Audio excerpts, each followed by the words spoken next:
कुछ टर्म्स हैं जो आपको समझना जो है वो ज़रूरी है। मतलब आगे स्टॉक मार्केट को हम जब आगे जाएंगे तो कुछ टर्म्स आपको आगे तंग ना करें, इसलिए वो मैं पहले ही बता रहा हूँ आपको। जैसे सब में पहले आती है जीडीपी।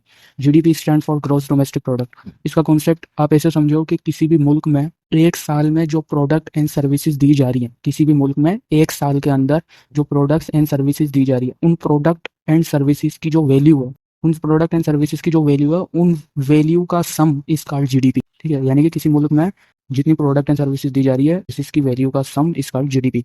चलो इसको हम एक एग्जांपल से आगे समझते हैं। सपोज करो कि एक मुल्क है, उस मुल्क के अंदर पूरे साल में सिर्फ एक ही लैपटॉप प्रोड्यूस किया जाता है, पूरे साल में सिर्फ एक ही लैपटॉप प्रोड्यूस, और उस मुल्क में एक सर्विस दी जाती है और कोई भी सर्विस नहीं है। पूरे मुल्क के अंदर सिर्फ एक सर्विस दी जाती है और वो है सर्विस नाई की। यानी कि वहाँ के लोग सिर्फ बाल कटाते हैं और लैपटॉप चलाते हैं, बाकी ना कोई गुड्स खरीदता है ना कोई सर्विस लेता है और कुछ भी नहीं प्रोड्यूस होता। ठीक है, एक लैपटॉप और एक बाल काटने वाला नाई है।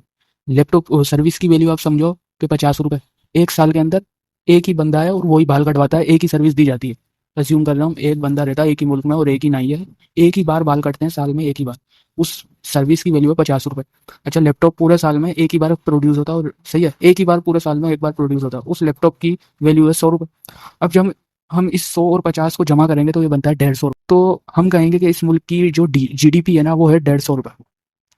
उम्मीद है आपको समझ आ गया होगा। जीडीपी का मतलब इस मुल्क में एक साल में जो प्रोडक्ट एंड सर्विसेज हैं उनकी वैल्यू का सम इसका जीडीपी।